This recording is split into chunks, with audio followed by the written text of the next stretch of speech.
Well, good evening from our rainy capital city of Nairobi. Thank you for choosing EBN TV to inform you tonight. You are watching EBN Prime Edition. It is 9 p.m. East African time. We've got quite a lot in store for you. From the national examinations that have kicked off to a deadly accident along the Nairobi-Eldoret highway. So this and much more lined up for you tonight. But let's take a look at the day's top stories.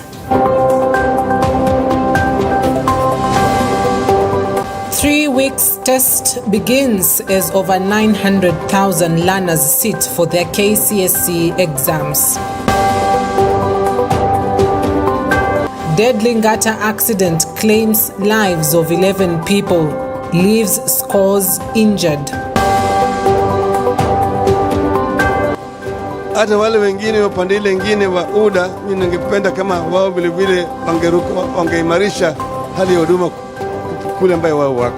Opposition leader Raila Odinga urges Kenya Kwanza government to fulfill elections promises.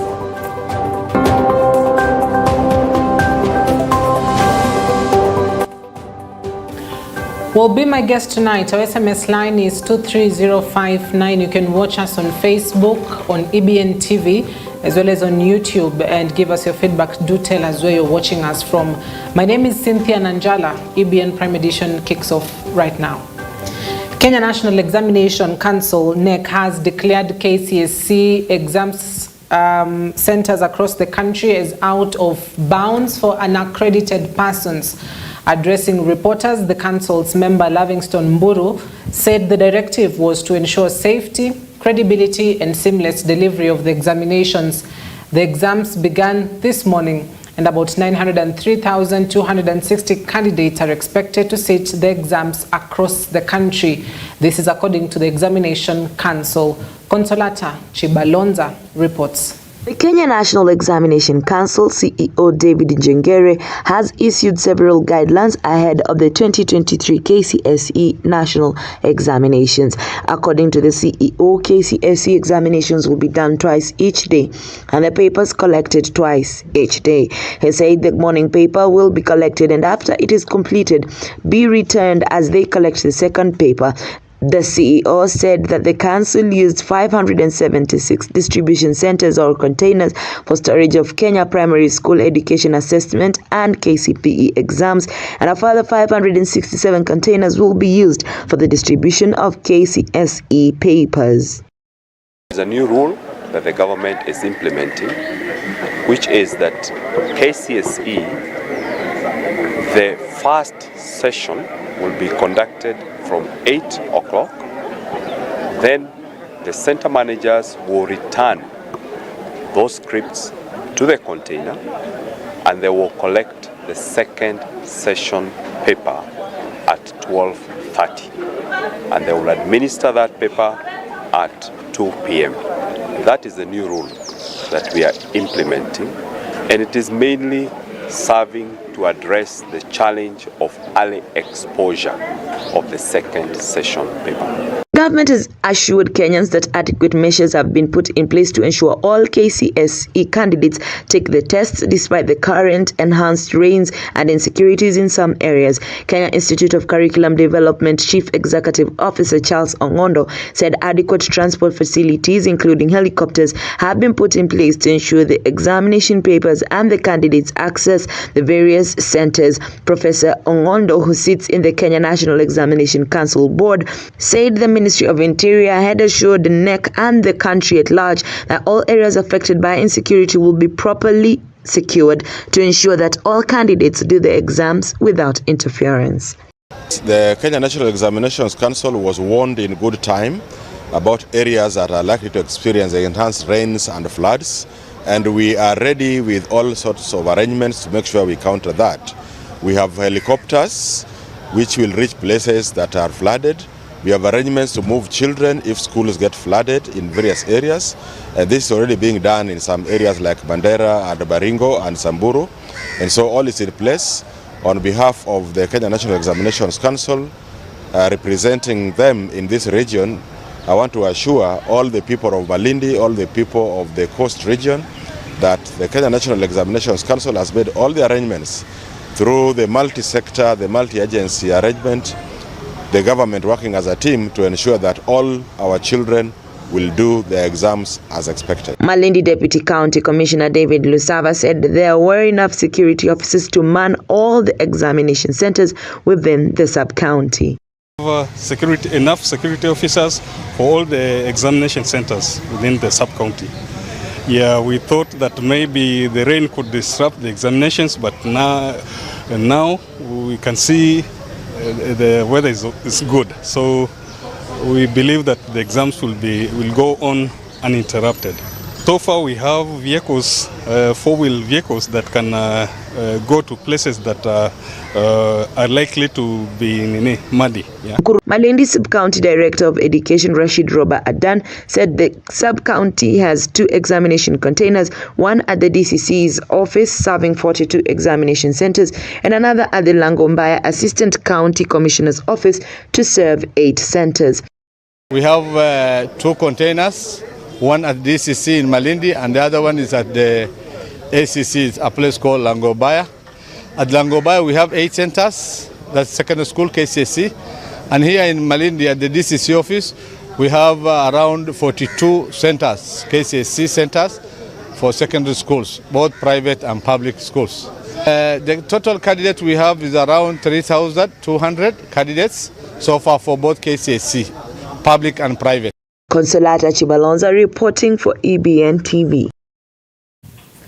The government has assured Kenyans that adequate measures have been put in place to ensure all KCSE exam learners take tests despite the current enhanced rains and insecurity in some areas.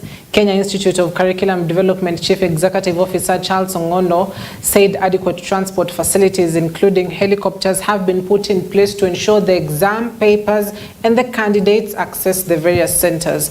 Professor Ongondo, who sits in the Kenya National Examination Council Board, said the Ministry of Interior assured NEC and the country that all areas affected by insecurity will be properly secured to ensure that all candidates do exams without interference.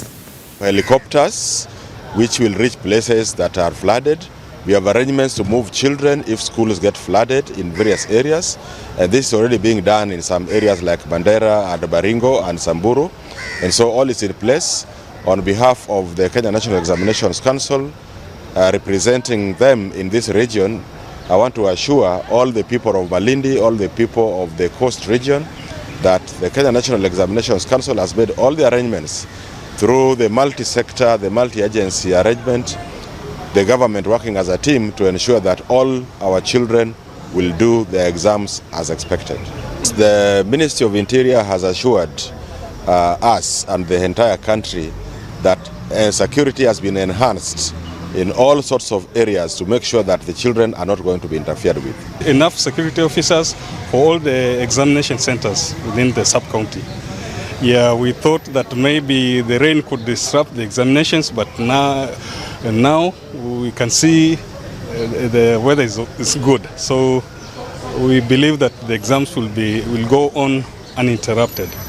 2 containers, one at DCC in Malindi and the other one is at the ACC, a place called Langombaya.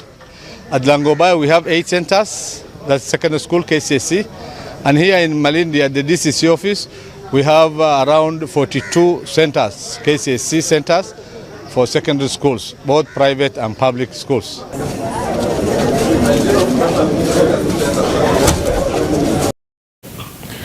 To some unfortunate news, 11 people have died while 3 others are nursing injuries at the Nakuru Referral Hospital following a Gracely Road accident at Sobea area along the Nakuru-Eldoret Highway. Police are probing the cause of the accident that involved a 14-seater matatu and a truck. Confirming the incident, Nakuru County Police Commander Samuel Ndanyi said the accident occurred at around 3 a.m. on Monday, and the matatu, which was headed to Nairobi, had a head-on collision with a trailer. Impact itself, ilituamusha.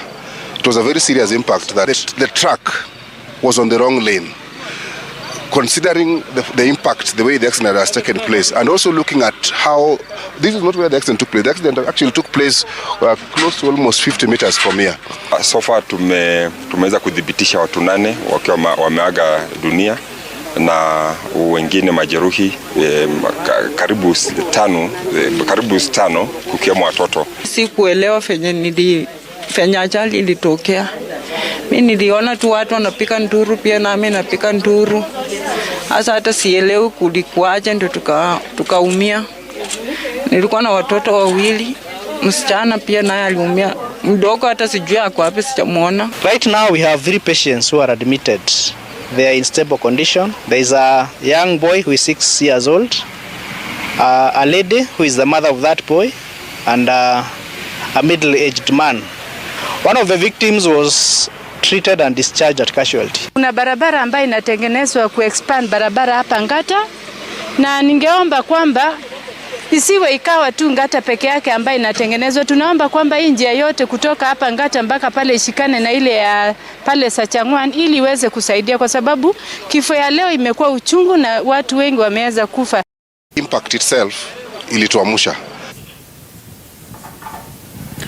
Leaders from Nyanza, Kenya and the Rift Valley regions have expressed their support to President William Ruto's decisions in efforts of trying to revive the country's economy by enhancing food security.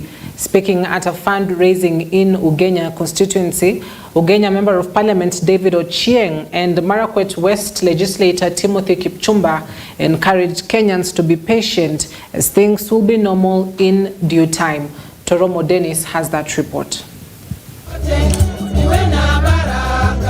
Ugenya Member of Parliament David Ochieng has reiterated his support for the efforts that Kenya Kwanza government has been making in trying to improve the Kenya's economy.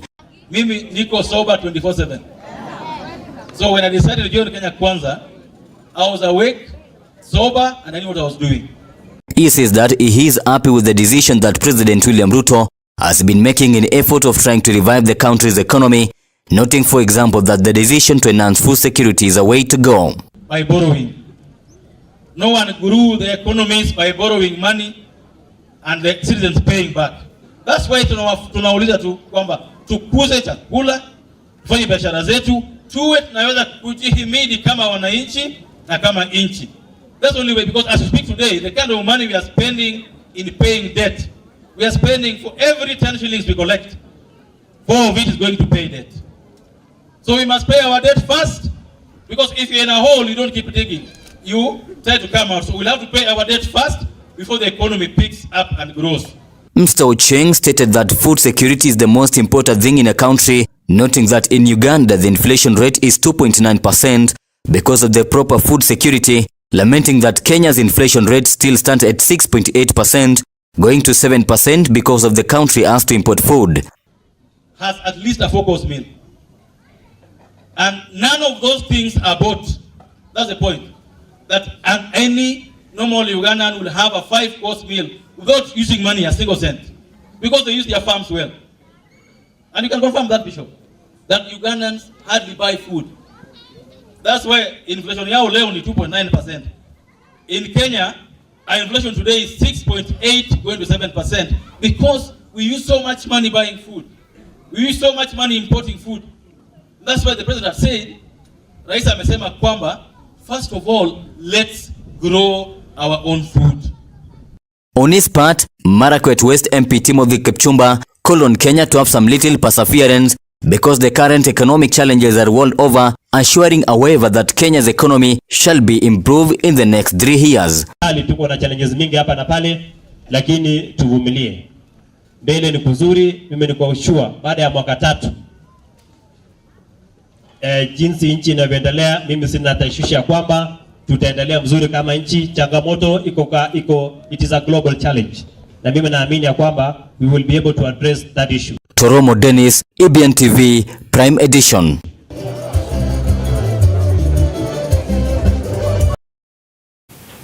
ODM party leader Raila Odinga has challenged President William Ruto's administration to address different challenges Kenyans are undergoing, and that his party has no plans to enter into any agreement with the ruling party. Odinga gave conditions on the ongoing bipartisan talks, saying it will abide with it if the government shows commitment of addressing the high cost of living. Speaking at Port Reitz Hospital in Mombasa while witnessing the distribution of drugs and other pharmaceutical equipment from the Kenya Medical Supplies Authority, that is KEMSA, ODM party leader criticized top government officials of misusing funds on travels abroad. Hata wale wengine wa pande lingine wa UDA, mimi ningependa kama wao vile vile wangeimarisha hali ya huduma kule ambayo wao wako. Maana wale wote ni wa Kenya, sivyo? Na kama serikali kuu ya juu vile vile inatekeleza wajibu wake, badala ya kusema maneno tupu domo kaya. Gharama ya maisha bado imepanda sana. Bei ya unga, bei ya mafuta, petroli, sukari, sitima, sivyo? Na wanazidi tu kuongea. Tunasema madomo maneno matamu sio chakula. Wananchi wengine wanalala njaa bila chakula chochote. Ndio sababu mimi nimewaambia wana jukumu ya kutekeleza wajibu yao badala ya kuzuru hapa na pale kutangatanga na maneno ya porojo. Hiyo ni maneno mengine. Sasa vile nyinyi mko hapa Mombasa, sisi kama Azimio tumesimama imara. Na tumesema hatuwezi kwenda kufanya mkataba yoyote ambaye haitaweka mambo ya huduma ya wananchi juu kabisa. Gharama ya maisha mpaka irudi chini. Sio? Alafu yale mengine vile vile ifanyike, kukagua mambo kama saba na kadhalika. Si sawa namna hiyo? Si sawa namna hiyo? ODM tutafanya uchaguzi mwezi wa Februari. Na mwezi huu tutaanza kusajili watu wapya, wanachama wa ODM. Nataka nyinyi nyote muingie ndani ya ODM. Mtafanya namna hiyo? Mtafanya namna. Now to a quick puzzle. Popular retail giant Quickmart lost 94 million shillings in an apparent robbery on Monday morning. 2 employees of security firm Wells Fargo are now missing, and police say they have launched a manhunt for the duo. The two, identified as Daniel Mungai, the crew commander, and Anthony Ndwiki, the driver, were transporting the money to a local bank in Nairobi Center for deposit after collecting it from the security firm's vault as routine.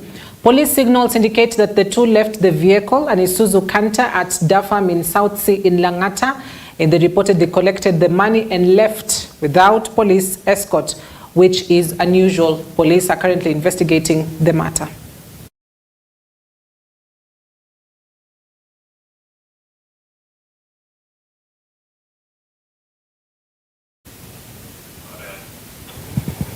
Through the corridors of courts, residents of Njiru land have called for the DCI to look into the documents submitted in court by the Kirima family. Through lawyer Danstan Omari, the residents also want DCI to investigate the documents submitted by the family of the alleged original owner of the land, the late Domenico De Masi, an Italian. They want the DCI to ascertain which documents are real, even as they hope that this will be the De Masis. Pretended that land was theirs. The people who sued pretended to be the owners of the land. And that is why the judge left with any document granted Kirima those owners. We have now filed all these documents to the attention of the judge to review that decision. We have equally written a letter to the Director of Criminal Investigation to investigate the documents the Kirima presented before the judge, to investigate the document the Dominican guy has presented with a view of establishing which are the lawful, rightful documents of ownership. The chairman of the area approached our law firm, represented over 500 residents who have been ordinarily living there and who are likely to be affected by the demolition of the judgment of the court is executed. Not only are there residents who will be affected, but also we have to look at the social and economic effect of the demolition that is to be effected. Within that community, there are more than 10 schools, more than 10 designated areas of worship, including churches and mosques, and very many health facilities that people have been relying on for the longest period of time. And because of the issue of ownership which had not been settled, the residents of that area were not sure how to regularize their stay. First Lady Rachel Ruto has presided over the handover of medical equipment worth 65 million shillings donated by the German government. The equipment donated, including 3 fully equipped mobile clinics and 4 refrigerators, were handed over to the 7 ASAL counties and is aimed at upscaling the delivery of health services in far-flung counties. Health CS Susan Nahumicha has thanked the German government for the donation, saying it aligns with the government's focus on preventive health. Nahumicha also says the fully equipped mobile clinics will boost vaccination rates among children in marginalized areas. The medical equipment has been handed over to Baringo, Samburu, Turkana, Isiolo, Mandera, West Pokot and Marsabit counties. Is supported by this initiative. This is therefore galvanizing the ongoing efforts by both levels of government to ensure that all citizens have access to highest quality of health services where they need them, and at a cost they can afford. As a ministry, we are committed to working together with partners, like-minded partners, to ensure that we improve the health services of Kenyans. And our commitment has gone to the extent that now we have legislation that will force all of us to work together. In the primary health care bill, we have what we call a primary care network. In a primary care network, it does not matter whether you are a private hospital, a faith-based hospital, or a public health hospital. We are putting you in a situation where you must work together in that primary care network to provide services for Kenyans. Today represents a significant step in bringing healthcare services closer to those in the far-flung areas who normally have to travel long distances to access medical services. Given the arid and semi-arid nature of these regions, the donations will boost healthcare access in these counties by bringing services closer to the people. A section of Meru County residents held an interdenominational prayer to dedicate the Meru County to God, even as political and leadership crises continue. The worshippers prayed for peace and unity even as the Senate sits this week to decide on the fate of Governor Kawira Mwangaza's impeachment motion by Wednesday. The Senate is expected to hear the Meru Assembly on Tuesday, and on Wednesday, Governor Kawira Mwangaza will defend herself before the Senate decides her fate. Hatukuwa hapa sisi kwa ajili ya mambo ya siasa ama milengo ama nini. Vile vile tumeweza kupata nafasi nzuri ya kuweza kuzungumza tukisema kwamba tunapotoka hapa maana it's clear zile shida ambazo tumepitia zimefanya tukawa polarized. We really want to tutoke hapa tuweze kuenda kama wachungaji kuhakikisha kwamba tunaleta watu pamoja na kuhakikisha kwamba hiyo mipaka ambayo ilikuwa imetokea kwa ajili ya jambo hili na ile lingine tumeona ya kwamba uponyaji umeanza kutokea. Na unajua kitu mzuri ni nini? Wakati wa mambo kama haya ya umoja yanaongozwa na kanisa inaleta uwiano, kwa maana viongozi wanakuja wanaenda lakini kanisa inadumu.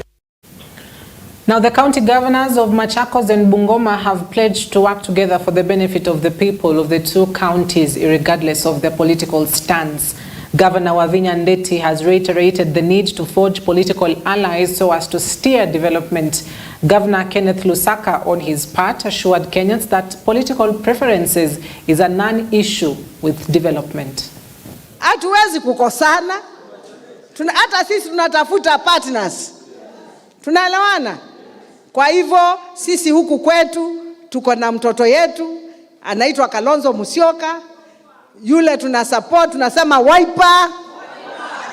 Tunaelewana? Tunamsupport ndio akuwe president wa wapi? wa Kenya, si ni sawa? Kwa hivyo hii dunia, ninasema hii dunia sio ya mtu, hii dunia ni ya Mungu, si ndio? Vile mheshimiwa hapa amesema, Wetangula amesema mbele ni ya Mungu, mbele ni ya Mungu. Hapo mbele tuachie nani? Tuachie Mungu. Na hata safari vile mmeambiwa tunapanga, unajua kila sehemu ilipiga kura kulingana na vile mambo ilikuwa kwao. Tunajua mko na kiongozi wenu hapa ambaye ni Kalonzo Musyoka. Kiongozi wetu huko Moses Wetangula. Kila area iko na mtu yao. Ile wanachunga. Lakini tutazungumuza. Nobody chose to be in Machakos. Mimi si kuchagua kuwa Bungoma, pengine kama Mungu angeniuliza ningesema nizaliwe Machakos. Lakini akaniweka Bungoma. Lakini sisi sote tumeumbwa kwa sura ya Mungu. We have all been made in the image of God. Kwa hivyo mambo sasa ikiisha, hata sisi katika kanzo tumeweka mambo ya misingi kando. We serve as governors. Ile mheshimiwa Wavinya anataka maji, mimi pia nataka maji Bungoma. Akitaka pesa iongezwe Machakos, mimi pia nataka pesa iongezwe kule Bungoma. So chama ni chombo cha kupeleka mahali nataka kwenda. Ukifika huko sasa ni kazi. Ndio sababu mimi nimekuja hapa kufanya kazi ya Mungu. Beyond our borders, Israeli troops divided the northern and southern parts of Gaza as communications across the besieged territory were temporarily cut on Monday for a third time since the war started. The troops are expected to enter Gaza City on Monday or Tuesday, Israeli media reported, and the Palestinian death toll in the Israeli-Hamas war surpassed 10,000, including more than 4,100 children and 2,640 women, according to the Hamas-run health ministry in Gaza. The developments came after Israeli strikes hit 2 refugee camps in the central Gaza Strip on Sunday, killing scores of people. And Israel has so far rejected U.S. suggestions that it takes a humanitarian pause from its relentless bombardment of Gaza and the rising civilian deaths.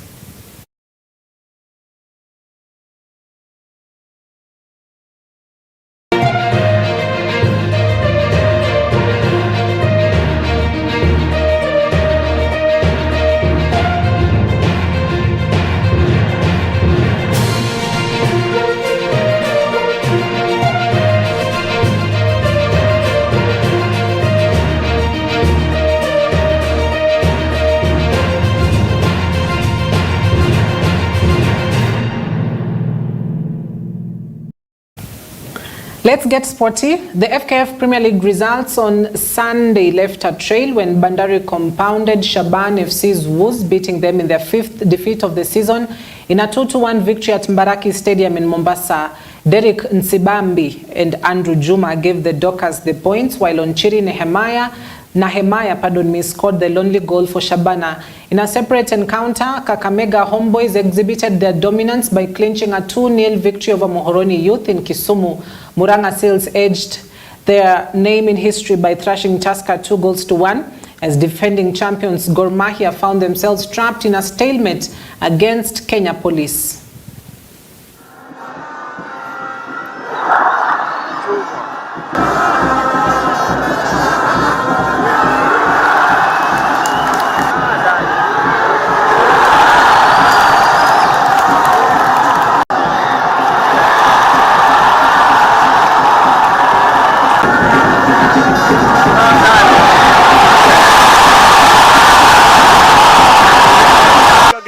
Game haikuwa mbaya. Si wenyewe tunajilaumu sababu make some silly mistakes hapo kwa defense yetu and tuka concede. But generally it was a good game. My boys played a good game. Wame create chances na pia tukuzitumia. Hii ni mfano tosha KPL, hakuna timu rahisi. Wenzetu ukiona kwenye table wako mwisho, lakini angalia ule mchezo wanapeana. Wamecheza mchezo poa sana. Sisi tulitarajia wacheze vile wamecheza. Kwa vile kwa tafuta point, game kama 2 wanafuatana 3 hawapati point, lazima game ingewa ngumu. Kwa vile tulikuwa tumetarajia wangejipa ili nyuma. Sasa yetu ni kuwa patient na game. Na vijana ukiangalia bao kama ya kwanza nilikuwa patient na game yetu na tukaweza kupata bao. Ya pili hiyo nimenifurahisha sana kwa sababu kona tumeziwakia sana. Kona ni sehemu moja ambapo tujakuwa tukipata mabao, lakini leo tumeipata na throughout the week tumekuwa tukiwakia kona. Kwa hivyo ni kitu pia imenifurahisha na imefurahisha wenzangu kwa sababu kitu tumeiwakia imefanyika. To something exciting. Mauricio Pochettino's Blues are set to take on Ange Postecoglou's side at the Tottenham Stadium for an anticipated London derby at exactly 11 p.m. East African time. Spurs are currently unbeaten in the Premier League and ahead of match day 11 sit top of the table. In contrast, Chelsea have suffered a disappointing start to the season. They sit 11th in the table, having won just 3 of their 10 opening matches.